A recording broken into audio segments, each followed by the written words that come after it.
I'd next like to call up Adam Andrzejewski. I'm sorry, it's a little pronunciation. I know, Adam, you can help me with that when you get better.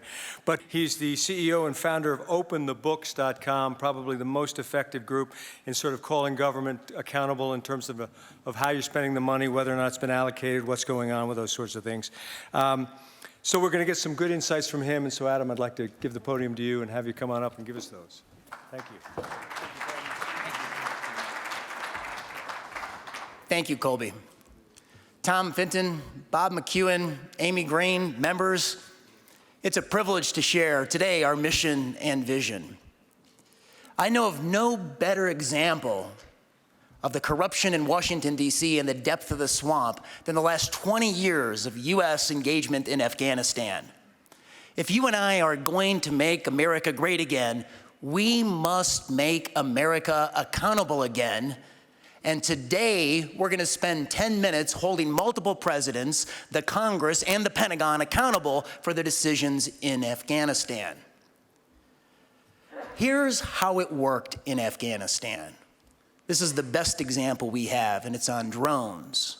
In 2017, the U.S. Special Inspector General for Afghan Reconstruction did an accounting audit, and they found that up to $174 million worth of taxpayer-provided sophisticated Scan-Eagle drones were lost in Afghanistan.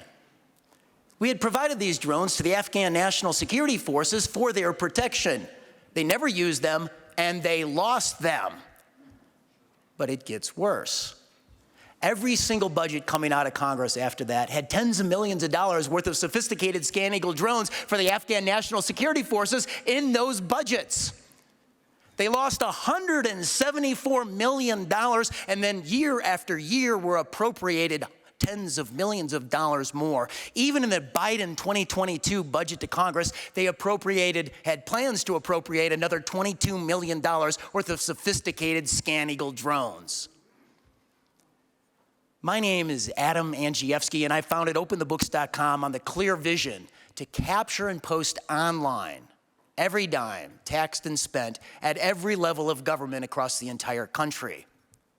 It's a mission that we just simply say every dime online in real time. And yes, over the course of the last 20 years, we captured the U.S. aid into Afghanistan. We believe transparency is transformational.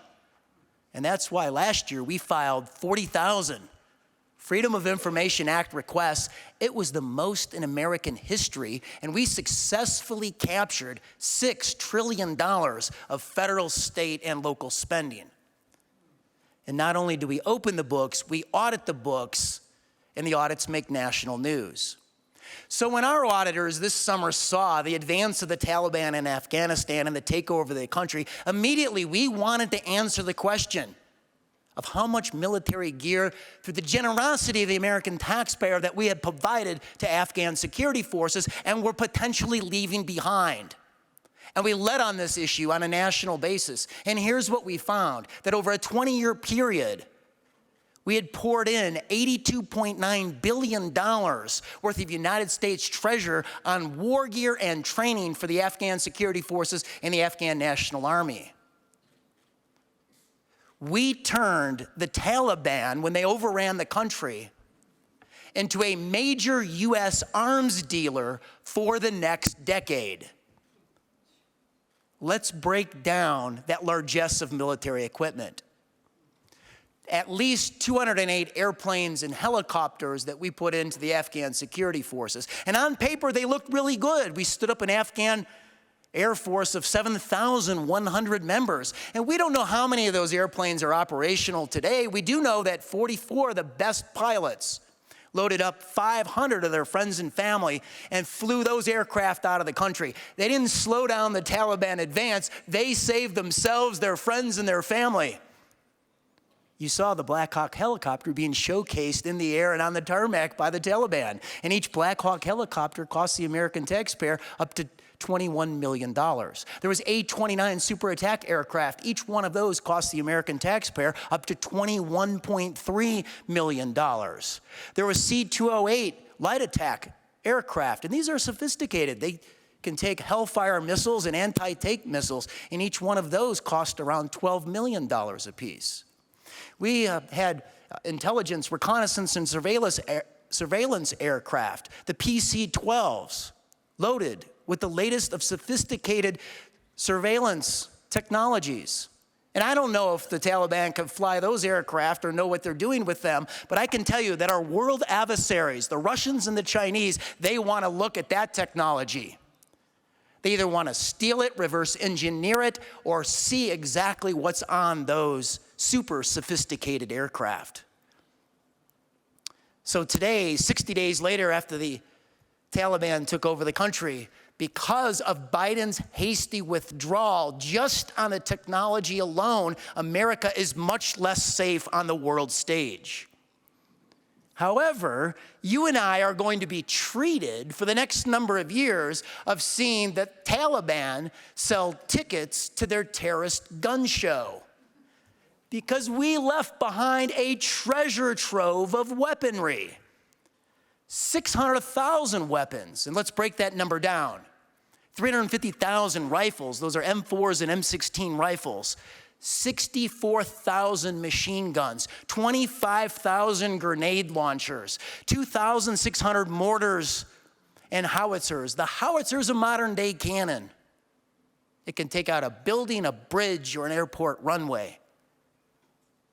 And the Taliban's not very sophisticated. But these are not sophisticated weapons, and they know how to use those. They know how to pass them off to terrorist networks, and they know how to monetize those weapons for their own bank account. We left behind 75,000 military vehicles. Let's break that number down. It's 50,000 tactical vehicles, light and medium tactical vehicles. It's 22,000 Humvees. Each Humvee costs the American taxpayer, on average, $91,000 apiece. We left behind nearly 1,000 mine-resistant vehicles. Those things start with a price tag of about $300,000 and go up to $750,000. The Taliban had a head count of their warriors at about 75,000. And thanks to the generosity of the American taxpayer, we've now provided them 200 armored personnel carriers to more efficiently and effectively shuttle them around their small country. If we ever go back into Afghanistan, we have lost the nighttime advantage. We left behind 16,000 pieces of night vision and thermal imaging equipment. And this stuff is very sophisticated. Just night vision goggles, $2,500 to $5,000 per goggle. We left behind very sophisticated thermal imaging sniper rifle scopes, and each one of those can run up to $35,000 a piece. We left behind thermal imaging systems that cost between $60,000 and $100,000 a piece that the Taliban now control. If we ever go back into Afghanistan, we have lost the nighttime advantage, and it will take a cost on American lives and treasure. Our findings were published initially in my column at Forbes, and I'm proud to say a couple of those columns have nearly 700,000 views. They rocketed on a TV exclusive to Sinclair Broadcast Group with their nearly 200 ABC, NBC, and CBS stations, and went right to Fox News, 8 segments, and led the masthead of their website with one of the top news stories in the country. I did 3 minutes live on BBC World News Tonight on their lead story. We shined a white-hot spotlight to help educate the American people on the staggering costs of the military gear left behind in Afghanistan. And the Bible says that the truth will set you free. The Bible doesn't say that the narrative will set you free, but the Biden administration, and you saw this, started to run a narrative that this was the most successful evacuation of a military force and civilians in the history of the world.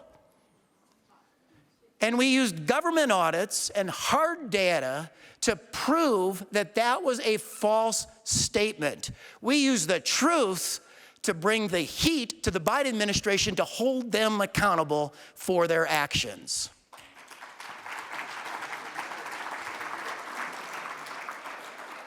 And it came with a cost. Within a couple of hours of my piece publishing at Forbes, the Biden State Department issued guidance to the Government Accountability Office and to the Special Inspector General of Afghan Reconstruction to erase the audit reports that our findings were premised on. And I want to put this in some context. The Biden administration was fully transparent, completely transparent with the Taliban. They provided by name lists of American citizens and Afghan allies that they were hoping that the Taliban would help shuttle to the airport for evacuation. And the Taliban has a history of murdering those people. They left behind the biometric database with equipment on how to search that person by person in Afghanistan to round up not only our allies, but their networks very quickly. And yet they delivered guidance to erase these audit reports that did not have any actionable, specific recipient information. It did not protect our Afghan allies because their information wasn't in it. It simply quantified the staggering cost of U.S. military equipment left behind. So we are a watchdog organization from Illinois. We know that when you premise a report on a government audit, you secure that report proactively to your own website. And so with our branding on it, we republished it. And this was important because even the Washington Post, when they fact-checked politicians on their statement on the military gear, was linking to the audit report, and the only place on the internet where it existed was at OpenTheBooks.com.